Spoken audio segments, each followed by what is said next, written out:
Hi there, so today what we are gonna make, what I like to share is how I make those bad boys. This is basically what I like to call a speed square, but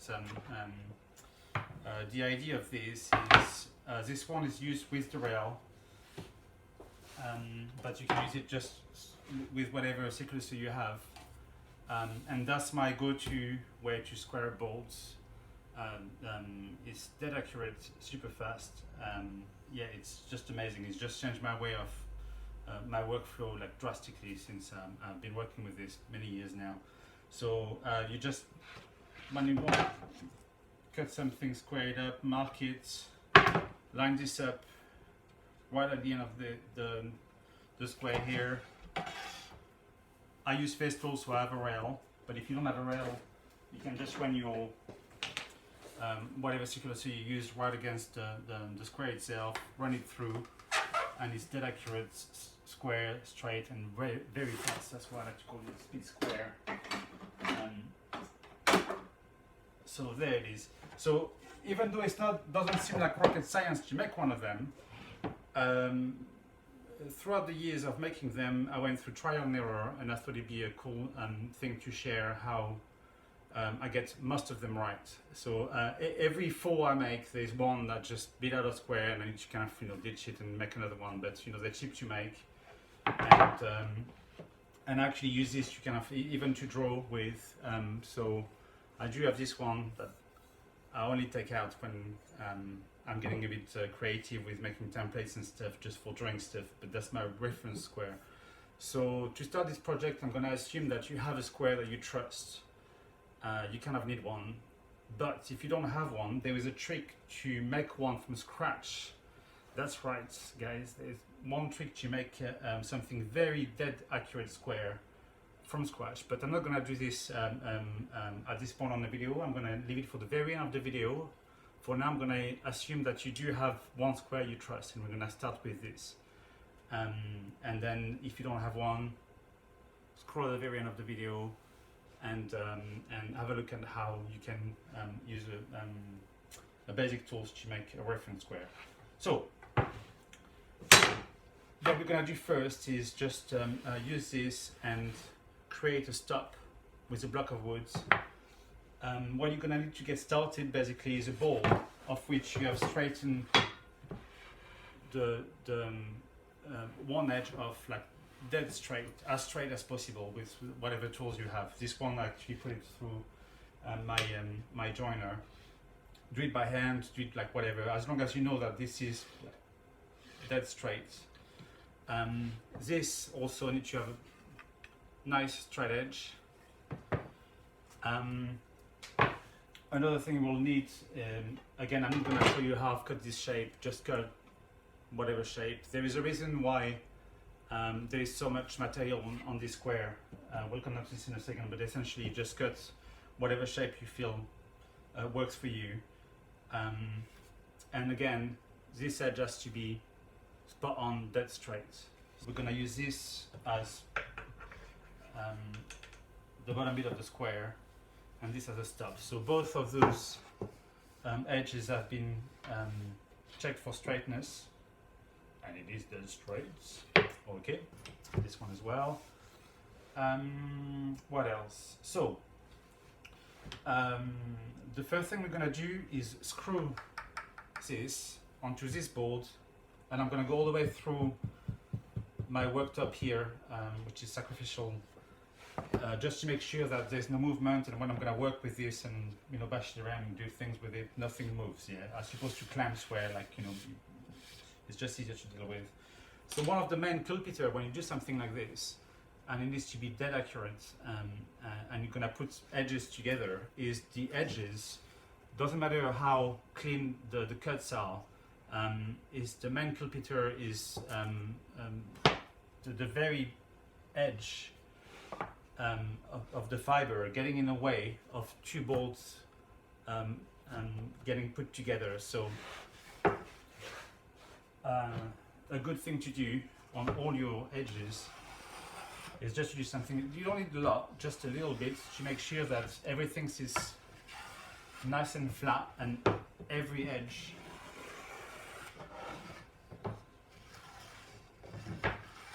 is meeting whatever edge is meeting with without having any obstruction. Because it doesn't take much for a piece of wood, even something like this with the fiber just getting in the way will kind of throw things a little bit out of square. So the other thing as well is we're going to drill some holes, and even pre-drilled, right? We're going to look at what's going on once you've drilled a hole through a board.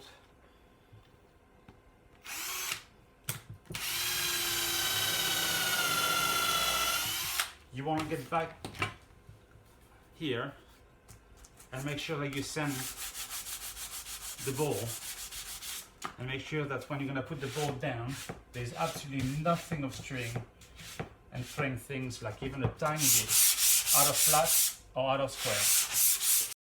So the first thing we're going to do is screw the top of this.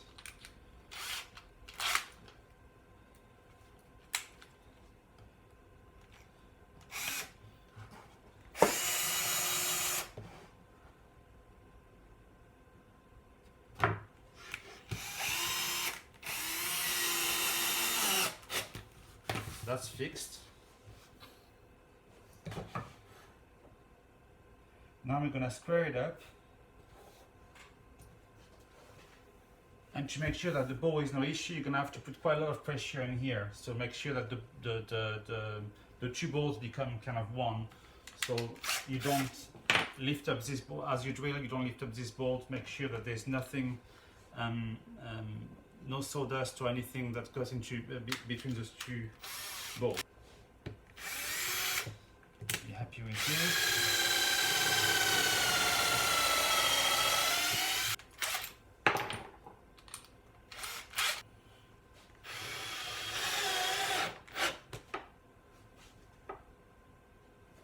And make sure the square touches everywhere the same. Try to like move it about and make sure that this is nice and perfectly square. And that's pretty good. Okay. So now we have this and this square. So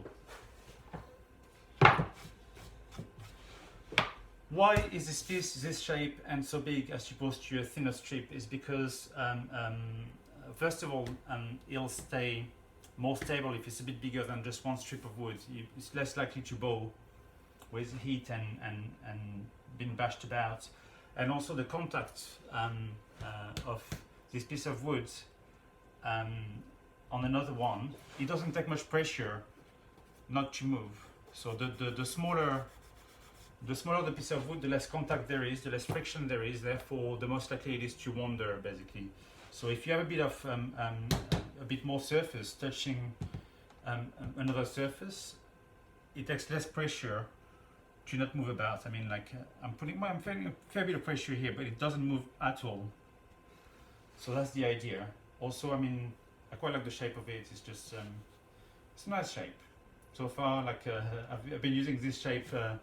I've tried a few different things, and this shape works for me. Like this one is my favorite I've built so far. One thing I do as well, which is overkill, I put a bunch of screws through it, and the reason why is because I've got a few of those on building sites, people thinking there was just a bit of offcut or something that was just built on the go. And if you see something like this, right, with all the screw lined up, you'll think twice before putting it in the bin. Maybe it's kind of an homage to this. So there we are. So what I'm going to do now is drill all the holes, but I'm going to do it on my pilot drill, which is not fascinating. So I'm just going to mark this quickly, and instead of looking at me using the pilot drill, you can look at me playing the shaker for a few seconds.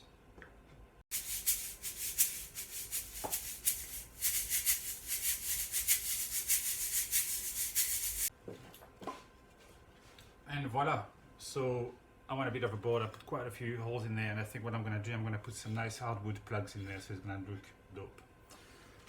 So again, remember, so all those kind of holes now have like a very big ball, and the wood is kind of splitting and making all sort of things that are gonna get in the way eventually. So make sure you get rid of this, and it's a nice flat surface.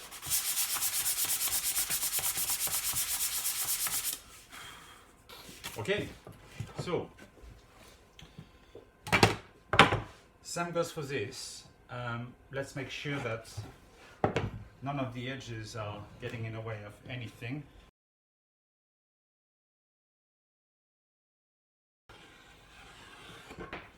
So now we have a nice tight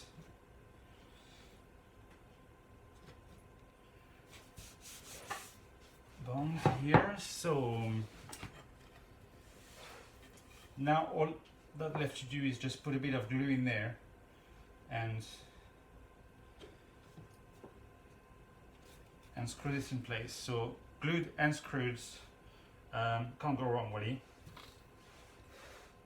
It's just the first critical bits basically is to just put the first couple of screws that are gonna fix this into square, and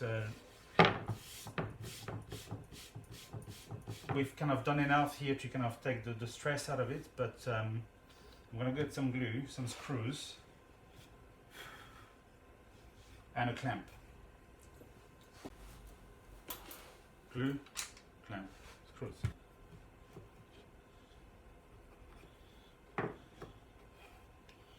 Just marking this to see how much glue.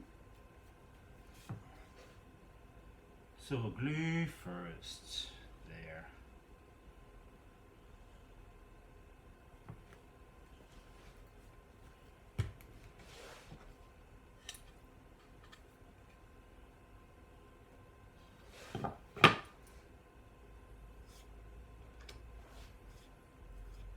So glue, when you put quite a lot of glue, has a tendency to get, when you clamp things, to slide about when you start clamping things. And so there is a trick to it. It's just to kind of slide about the two pieces like this until it stops sliding, until it gets quite hard to slide them about. That means the glue is nicely spread and it kind of pretty much holds by itself. So that makes the whole process of clamping and screwing things a bit less difficult, because sometimes when you put screws or clamps, the glue kind of make the two pieces slide about. So at this stage it doesn't really matter how square it is just yet.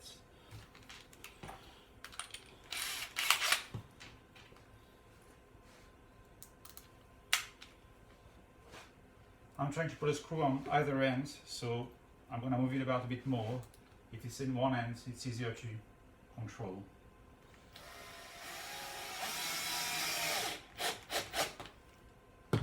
Nice and tightly in there, so I'm going to remove the clamp, and now I'm going to just make sure that we have a nice clean square. So see, it's not quite there.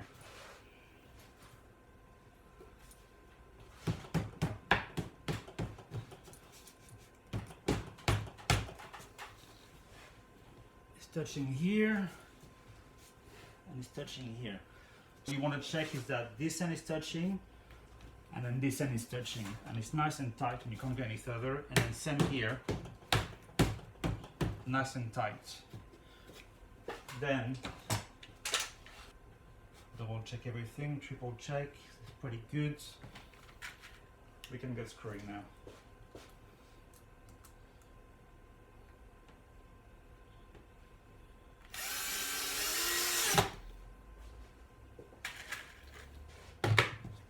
That's moved quite a lot now, I don't know what happens.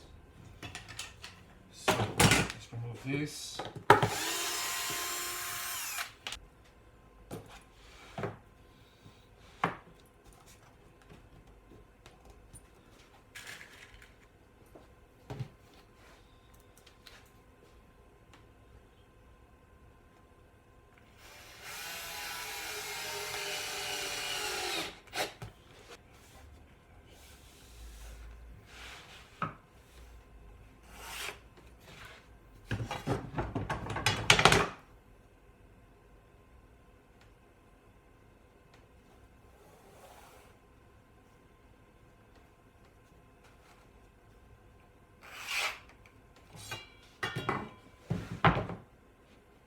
So that's pretty good. It's not the best one I've ever made, but it's pretty good still.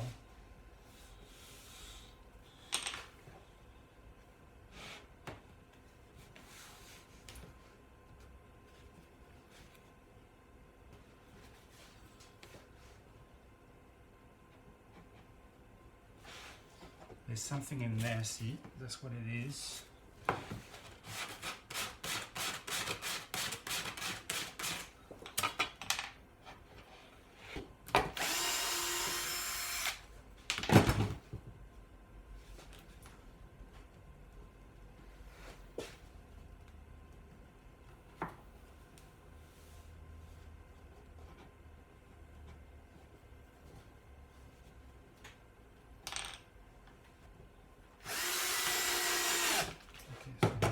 This. That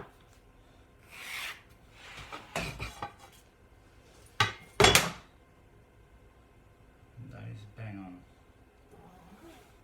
Perfect. So it's about trial and error. The good thing about having many holes as well is like if you try to go back into the same hole when you got it wrong as well, it will kind of pull together out of square. But if you have a bunch of holes, basically you just have a few trials. Make sure that you hit the hole that haven't been used yet first.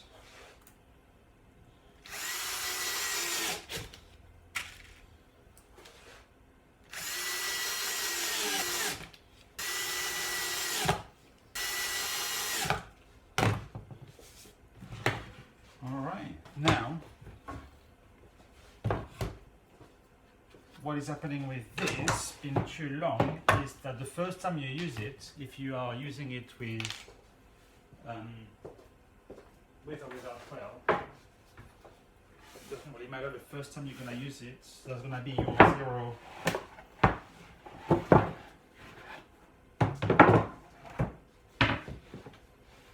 The 0.0 of your cut. So on the first cut, you're gonna cut this exactly where the blade goes.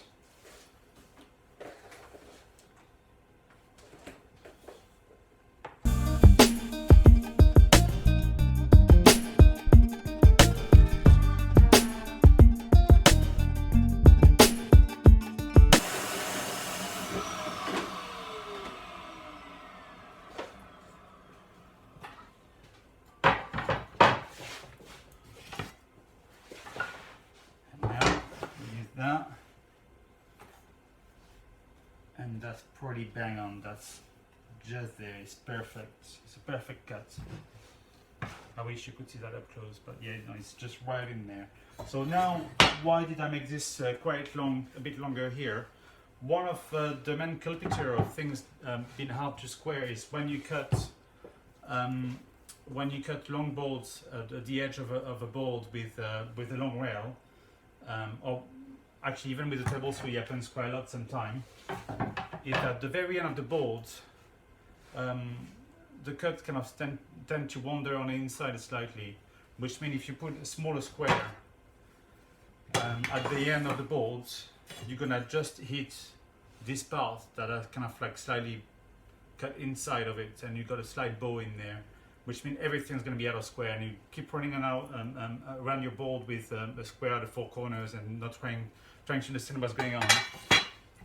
With this, because it's such a long span between here and here, you will see it right away where this become a problem basically. So, and you also have the luxury of just using your square from here to here, so from this bit to here, and ignore the last bit basically. So the overall board will be square, even if at the very end there is this kind of slight bow in there. So it's quite handy really. It's kind of very obvious when you see when you use something that's big, it becomes very obvious what's wrong with the corner of the board basically. So I recommend you to kind of have one which is a bit longer. I use those things for biscuiting, for squaring boards, for drawing, for all sort of things basically. It's very rare that I actually need to take this one out. I only take it out to draw very precise templates and drawing kind of like 1-to-1 scale things really, just because it's nice to use, but really this does the trick just the same. And also the thought of bringing this on the building site, which has is just I don't think so. So this can be bashed around, remade every year or every couple of years. I've had my first one for about 3 or 4 years before I had to remake one. Then I started making one, and then I made another one, and then I made another one, because people around the workshop in my workshop are starting using it. And this video is actually because I'm showing a friend of mine who's in Portugal, doing some work there, and just starting to use circular saws. I just want to show him how to do that, so I thought I'd share this with you as well. So as promised, now how to make yourself a mega super square square if you don't have a mega super square square. So you're going to need a sharp pencil. I'm going to grab a pencil sharpener, and now armed with a pencil sharpener. Sharpen, sharpen, sharpen, sharpen. So a square should basically be square on both sides. So if I do this one is actually square both sides, but you're gonna see what I mean. So this is square here and this is square here. They are matching. So now how about this board? So I've cut this board. This is very, very straight. This is very, very straight. You have to start with this, yeah. So however you do that is your problem. But now, how to check if a square is basically by, so that's the base of my potential triangle, nice and tight here. Make something quite long as well. So again, like if there's a minor error here that you can correct here, is a lot more potential than if you correct something here. So if it's longer, it's going to be more accurate. So I'm going to draw a line here, and I've made this kind of quite out of square to start with, so you can see what's going on here. And I'm going to, oops, too many lines. There's this line here, and I'm going to flip it. And if it was square, those two lines, this would be square both sides, but it's not. So let's see what's going on here. So I'm gonna draw a line just next to it and see how much difference there is. Okay, so I've got a little bit of a difference here. So I'm just not gonna go crazy about measuring things or whatever. What I'm gonna do basically is just go back and forth with my table saw, with my chop saw, and try to adjust this so it's square. And I can see here basically the angle is such, which means I need to remove material from here. So I just make a small mark here to remember what it is. Back and forth. Now I've got this line here, and wow, what do you know? That's not quite there yet, but it's pretty close. So I'm gonna draw a line just next to it, and we'll see what we have.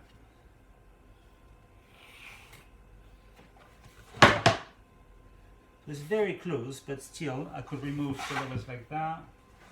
It's like that. So basically there's more room here than there is here, so there's material to be removed on this end now. That should be pretty good now.